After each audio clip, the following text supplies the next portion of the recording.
Hi everyone, welcome to my channel. आज मैं एक न्यू टॉप जेके वाला एफ स्टार्ट करने वाले हूँ और एक हॉरर एफ है और इस एफ का नाम है मिडनाइट। तो फिर चलिए अब स्टार्ट करते हैं।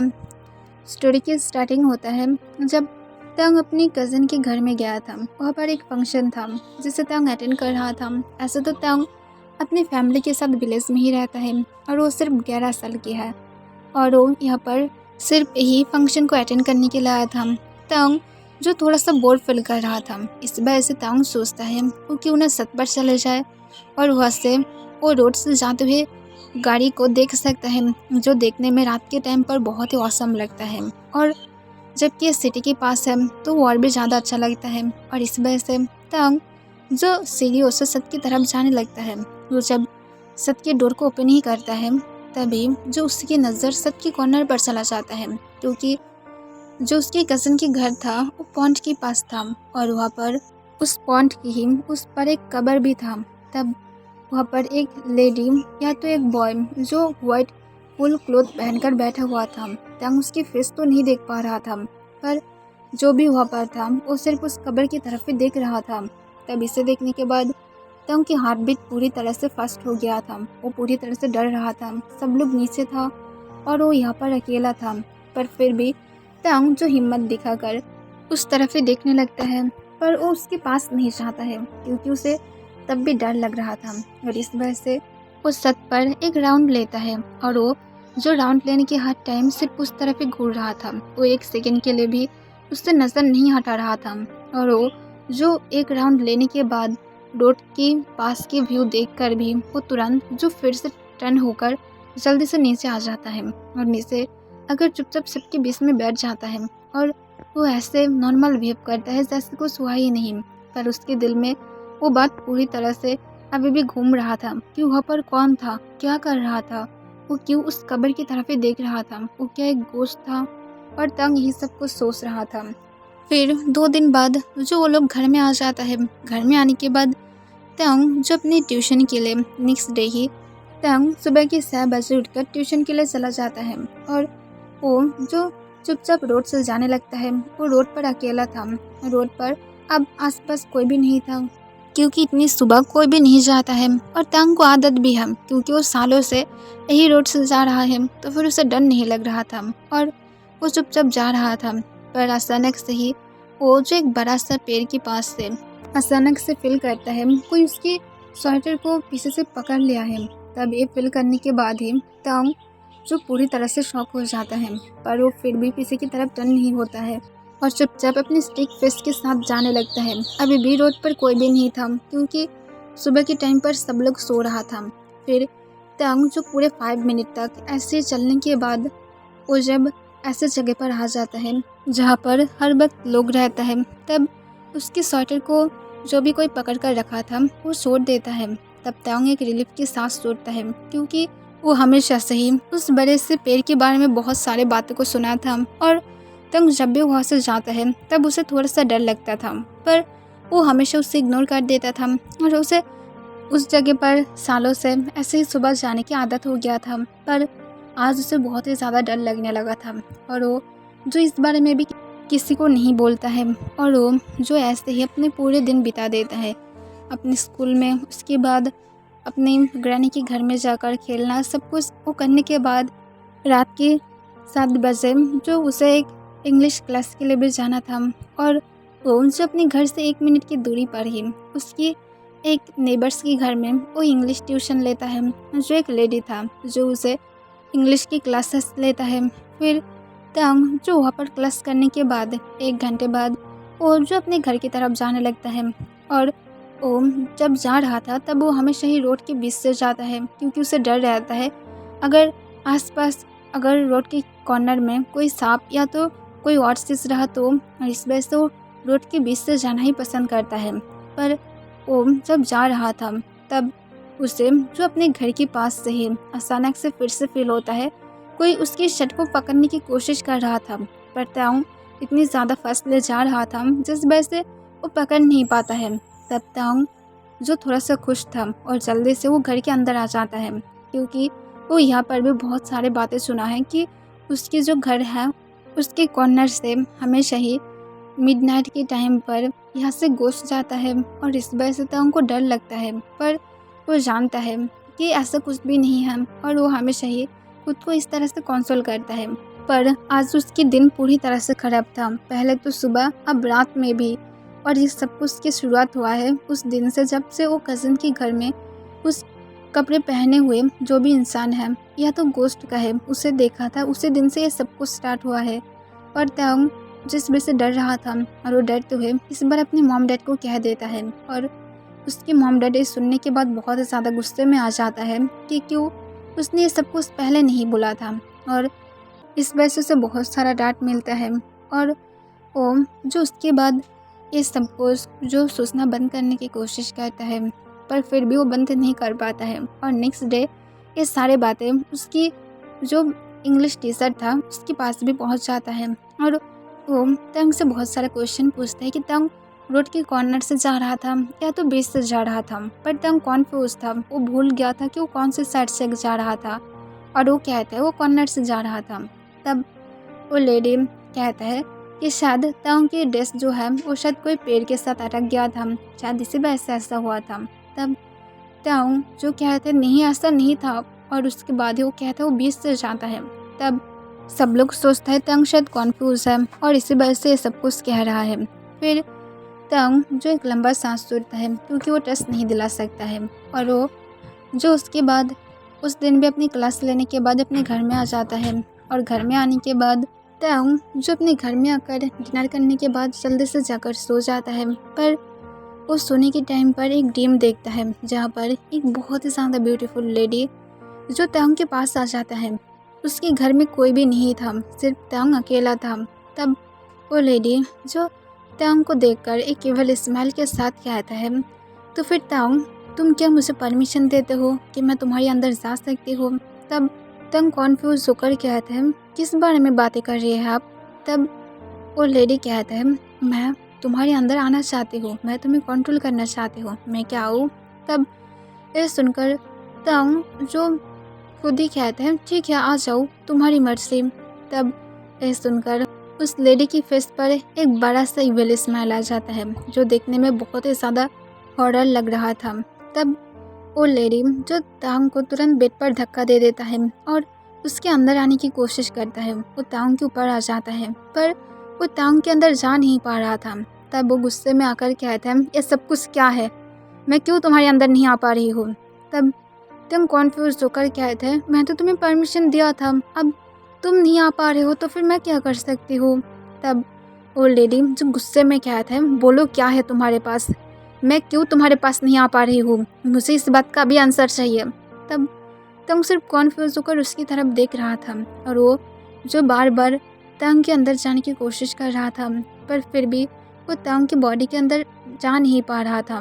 तब ओम जो इतनी ज़्यादा गुस्से में आ जाता है कि तंग को बेड पर ऐसे ही छोड़कर वह गुस्से में कहता है मैं तुम्हें नहीं छोड़ूंगी और देखना कि तुम जो ये सब कुछ क्या हो इसके लिए तुम रिग्रेट करोगे।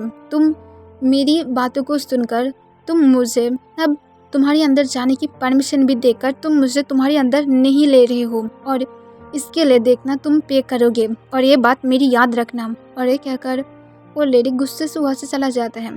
तब तंग सिर्फ कॉन्फ्यूज था कि ये क्या था। पर नेक्स्ट डे सुबह जब तंग नींद से उठता है तब वो पूरी तरह से शॉक था और उससे रात के बारे में सब कुछ याद आ जाता है। तब तंग से एक लंबा सांस छोड़ता है और उस पर करते हुए कहता है थैंक गॉड कि वो मेरे अंदर नहीं आ पाई है, वरना वो सच में मेरी बॉडी को कंट्रोल कर लेता। और वो क्या कह रहा था, वो सच में ये सारी बातें कैसे कह सकता है और मैं क्यों उसे परमिशन दिया था, मुझे नहीं देना चाहिए था, ये सब कुछ सिर्फ मेरी ड्रीम की वजह से हुआ है। और ये कहकर तंग जो एक लंबा सांस छोड़ता है और इसे भूलने की हर तरह से कोशिश करता है। 4 ईयर बाद तंग जब 15 की था वो ऑलमोस्ट 16 की होने ही वाली है और तंग जब बड़ा भी हो गया है और उसे अब उस बारे में और कभी भी सोचना भी नहीं पा रहा था, ना तो उसके बाद उसके साथ और कुछ भी हुआ भी था और वो नॉर्मली अपने लाइफ को स्पेंड कर रहा था। और 5 दिन बाद ही तंग जो 15 की होने वाला है, तंग जो रात के 2 बजे अपने फ़ोन को स्क्रॉल करते करते उसे साइड में रख देता है और वो 2 बजे 5 मिनट पर अपने फ़ोन को साइड में रखकर उसे चार्ज लगाकर जो अपने आइज़ को बंद करके सो जाता है। पर वो जब बहुत ही ज़्यादा गहरी नींद में था, तब वो अचानक से ही उसकी बॉडी में बहुत ही ज़्यादा हेवी सा फील करने लगता है और वो अपने नेक पर हेवीली ब्रीथ भी फील कर पा रहा था। और उसके साथ वो एक लेडी की आवाज़ भी सुनता है, जो सिर्फ बहुत ही भौड़ल आवाज़ निकाल रहा था, जिससे टंग डर रहा था ये कैसे साउंड था। और उसके साथ वो अपनी बॉडी में इतनी ज़्यादा हेवी क्यों फील कर रहा है, जैसे उसकी बॉडी पर कोई लेटा हुआ है और उसे पूरी तरह से ग्रैब करके रखा है, जिस वजह से टंग थोड़ा सा मूव भी नहीं कर पा रहा है। और टंग जिस वजह से वो और भी ज़्यादा डरने लगता है, पर फिर भी वो अपने आइज़ को ओपन नहीं करता है। वो उसे टाइटली बंद करके रखा था और जो भी उसके ऊपर था वो जो बहुत ही हेवीली ब्रीथ ले रहा था।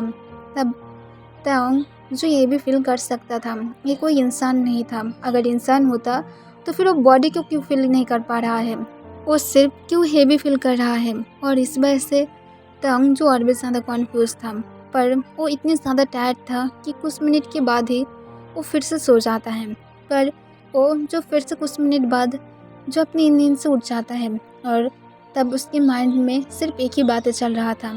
अब शायद रात के 3 बज रहा है, क्योंकि इस टाइम पर सबसे ज़्यादा गोस्ट बाहर आता है। और टंग इस बारे में बुक में भी रीड किया है, और जबकि वो खुद भी हॉरर मूवीज़ देखता है तो फिर वो खुद भी इस बारे में जानता है। और इस वजह से वो और भी ज़्यादा डर रहा था। पर वो जब अपने आइज़ को बंद करके ही कुछ सेकंड बाद स्लोली स्लोली मूव करने लगता है और वो तब फील करता है उसकी बॉडी अब पहले की हालत में आ रहा था और वो अब मूव कर सकता था। और वो स्लोली स्लोली मूव करने लगता है, तब उसकी बॉडी के ऊपर से वो हैवीनेस पूरी तरह से चला जाता है। तब टंग फिर भी कुछ मिनट तक वेट करता है और उसके बाद वो अपने आइज़ को ओपन करता है और जल्दी से वो जो अपने फ़ोन को अपने हाथ में ले लेता है और जल्दी से उसे चार्जर से निकालते हुए पहले फ्लैश को ऑन करता है और आसपास देखता है। तब देखता है आसपास कोई भी नहीं था, वो पूरी तरह से रूम में अकेला था। तब टंग को पहले की ही सारी बातें याद आ जाता है। उसके साथ जब 11 की था तब उसके साथ जो भी कुछ हुआ था और वो अब और जो भी उसके साथ अभी हुआ था वो 100% श्योर होकर कह सकता है ये एक लेडी ही था, क्योंकि वो उसकी वॉइस को बहुत ही अच्छी तरह से सुना था। जो एक लेडी ही उसके कान के पास अजीब तरह की आवाज़ निकल रहा था और उसकी नेक के पास हेवीली ब्रीथ ले रहा था। फिर टंग जो जल्दी से टाइम को चेक करता है, तब वो देखता है अब 2:57 हो रहा है। तब इसे देखकर टंग एक लंबा सांस छोड़ता है और वो जो फिर से सोने की कोशिश करता है, पर उसे नींद नहीं आता है क्योंकि उसे डर लग रहा था। पर वो पूरे दिन के काम में इतनी ज़्यादा टायर्ड हो गया था कि वो फिर से जो कब सो जाता है उसे खुद भी पता नहीं था। पर कोई अपनी रेड डार्क आइज़ के साथ टंग की तरफ ही घूर रहा था, जिसे टंग बिल्कुल भी नोटिस नहीं किया था। उसकी आइज़ गुस्से से लाल था और वो अपनी रेड आइज़ के साथ टंग को ऊपर से नीचे तक स्कैन करता है और वो सिर्फ टंग की तरफ ही बहुत ही पॉजिटिवली देखने लगता है। और उसके बाद वो रूम की कॉर्नर की साइड पर देखता है, जहाँ पर एक लेडी जो कॉर्नर में बैठा हुआ था और वो अपने घुटनों पर बैठा हुआ था। तब जो अपनी रेड आइज़ के साथ था वो अपनी कोल्ड वॉइस में कहता है, तुम्हारी इतनी ज़्यादा हिम्मत कि तुम उससे अकट्ठस करने की कोशिश करते हो। तब वो जो भी लेडी था वो तुरंत कहता है, प्लीज़ मुझे माफ़ कर दो। तब वो रेड आइज़ वाला जो भी गोश्त था वो कहता है, रियली इतनी ज़्यादा इजीली मैं तुम्हें माफ़ कर दूँ? तुम्हें ऐसा लगता भी है तुम जो क्या हो ये तुम्हारी लिमिट से भी ज़्यादा बाहर था। तुम्हारी इतनी ज़्यादा हिम्मत कि तुम उसकी बॉडी के अंदर आने की कोशिश करते हो। और तुम क्या सोच रहे थे कि तुम उसकी बॉडी के अंदर आने के बाद तुम उसे पूरी तरह से कंट्रोल करोगे और तुम उसकी बॉडी के साथ जो मर्जी वो सब कुछ करोगे। तुम उसे अपने झूठी प्यार के जाल में फंसाओगे और उसके बाद तुम उसे मारने के लिए उसे मजबूर कर दोगे ताकि वो तुम्हारे पास आने लगे और तुम उसे मारकर खुद की तरह ही एक गोश्त बना दोगे। तब वो लेडी कहता है, तो फिर मैं क्या करूँ, मैं भी ऐसी ही हूँ। तब ये सुनकर वो रेड आइज़ वाला जो भी डार्कनेस में ढका हुआ था वो कहता है, रियली तुम ऐसा करना चाहते हो, कर सकते हो, करने की ट्राई करो, कभी भी नहीं कर सकते हो। जैसे सालों पहले तुम उसकी बॉडी में नहीं आ पाए थे, ऐसे ही तुम अब भी नहीं आ सकते हो, ना तो तुम होल लाइफ में भी कभी भी आ सकते हो। ये बात हमेशा याद रखना। तुम जो गलती क्या हो, तुम जानते हो मैं तुम्हारी गलती के लिए तुम्हें मार सकती हूँ। तब ये सुनकर वो लेडी जो फ्लोर से उठ जाता है और हंसते हुए कहता है रियली, और ये कहकर वो जो उस डार्कनेस में ढके हुए उस गोश्त की तरफ और भी ज़्यादा गुस्से से देखने लगता है। और वो इस बार पूरी तरह से अपने गोश्त रूप में आ जाता है और वो जो उसके दोनों जो पैर था वो उल्टा था और उसके साथ उसकी जो सिर था वो भी उल्टा था, उसकी फेस उसके बालों से ढका हुआ था। तब ये देखकर वो डार्कनेस में ढका हुआ जिन जो गुस्से से कहता है तुम्हें क्या लगता है ये फूल, तुम मुझे सब कुछ दिखाकर डरा सकते हो, भूल मत जाओ मैं सबसे पावरफुल जिन हूँ जिसे कोई भी हरा नहीं सकता है। तो फिर तुम्हें क्या लगता है तुम्हारे ये सारे छोटा मोटा टिक देखकर मैं डर जाऊँगी। तब वो गोश्त जो हंसते हुए कहता है तुम नहीं डर सकते हो पर तुम मुझे मार भी नहीं सकते हो, ये बात याद रखना। तब जिन हंसते हुए कहता है रियली मैं तुम्हें मार नहीं सकती हूँ, 1 सेकंड के अंदर मैं तुम्हें जलाकर राख कर सकती हूँ और तुम्हें जब मैं मार सकती हूँ तो फिर मैं तुम्हें कितने ज़्यादा टुकड़ों में बांट सकती हूँ, ये बात भी तुम्हें जानना चाहिए। तब ये सुनकर वो लेडी गोश्त जो बहुत ही ज़्यादा नर्वस फील कर रहा था पर फिर भी वो जो हंसते हुए कहते हैं कुछ भी नहीं कर सकते हो तुम जिन, तुम मेरा कुछ भी नहीं कर पाओगे। तब ये सुनकर सिर्फ वो जिन जो हंसने लगता है और कहते हैं मेरे पास हर एक पावर है और मैं चाहती हूँ तो फिर मैं हर कुछ कर सकती हूँ, सिर्फ उससे दूर रहो। तब वो गोश्त कहते हैं क्यों, मैं उससे क्यों दूर रहूँगी, उसने खुद जो मुझे ढूंढा था मैं उसे नहीं ढूंढी थी। तब ये सुनकर जिन हंसते हुए कहते हैं उसने तुम्हें नहीं ढूंढा था, वो गलती से वहाँ पर गया था। तब गोश्त कहता है मैं नहीं जानती हूँ, उसने मुझे खुद ढूंढा था, मैं उस दिन वहाँ पर बैठी थी तो फिर उसे वहाँ पर किसने जाने के लिए कहा था। तब जिन गुस्से से कहता है उसने क्या तुम्हें डिस्टर्ब किया था, तुम्हारे टाइम पर क्या तुम्हें डिस्टर्ब किया था, वो तुम्हें जाकर क्या बुलाया था, नहीं किया था ना, तो फिर तुम क्यों उसके पीछे पड़े हुए हो, उसे अपनी लाइफ नॉर्मली स्पेंड करने दो। तब गोश्त जो खुद भी जो चिल्ला कर कहते हैं पर उसने सच में मेरी टाइम को पूरी तरह से ख़राब कर दिया था। तब जिन कहते हैं कैसे ख़राब किया था। तब वो गोश्त कहता है मैं वहाँ पर कितनी ज़्यादा पीसफुली बैठी हुई थी पर उसे क्यों आना था, उसने क्यों मुझे डिस्टर्ब किया है, उसे ऐसा नहीं करना चाहिए था, मैं वहाँ पर कितनी ज़्यादा पीसफुली बैठी हुई थी पर फिर भी उसने ऐसा किया है। तब जिन गुस्से में आकर कहते हैं ये तुम्हारी कोई भी रीज़न नहीं कहता है कि तुम वहाँ पर बहुत ही पीसफुली बैठे थे और उसने तुम्हें डिस्टर्ब किया है, ये कोई भी रीज़न नहीं है। वो तुम्हारे साथ थोड़ा सा बातें भी करने की कोशिश नहीं किया था, वो चुपचाप गया था और वो वापस भी आ गया था, वो सिर्फ 11 साल की थी, तो फिर तुम ऐसे कैसे कह सकते हो। तब गोश्त कहता है क्यों नहीं मैं कह सकती हूँ, मैं कितनी टाइम के बाद वहाँ पर आराम से अपने हस्बैंड की तरफ देखने की चांस पाई थी पर उसने आकर सारा टाइम ख़राब कर दिया है। हम लोग एक दूसरे की तरफ देख रहे थे पर वो जो वहाँ पर आकर सब कुछ ख़राब कर दिए थे। हम लोग कभी भी एक साथ नहीं जा सकते हैं पर हम लोग दूर से एक दूसरे को देख सकते थे और वही वो दिन था पर उसने ख़राब कर दिया था। तब ये सुनकर जिन गुस्से में आकर कहते हैं पर तुम ये एवरी डे भी कर सकते हो पर इसका मतलब ये नहीं कि तुम। तभी वो गोश्त जो उस दिन को काट देता है और कहता है मैं कितनी सालों के बाद ही जाकर एक बार ही चांस पाया था पर उसने भी वो ख़राब कर दिया था, तो फिर मैं कैसे उसे माफ़ कर सकती हूँ, मैं उसे माफ़ नहीं कर सकती हूँ। जिन जेके तुम जो चाहे वो क्यों ना कह दो पर मैं तुम्हारी इस बात को नहीं रख पाऊँगी। तब ये सुनकर जेके जो अपनी कोल्ड वॉइस में कहता है तुम्हें करना होगा, उसके पीछा करना बंद करो।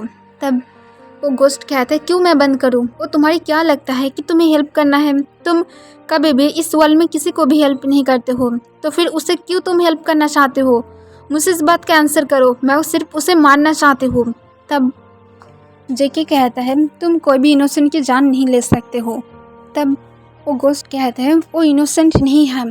तब जेके कहता है वो इनोसेंट है और इसी वजह से मैं उसे हेल्प कर रही हूँ क्योंकि तुम जो कर रहे हो वो गलत है और तुम इस तरह से किसी की लाइफ को नहीं ले सकते हो। मैं तुम्हारी हर एक प्लान जानते हो, तुम उसकी बॉडी में आकर उसे सुइसाइड करने में मजबूर करना चाहते हो पर मैं ऐसा नहीं होने दूंगी।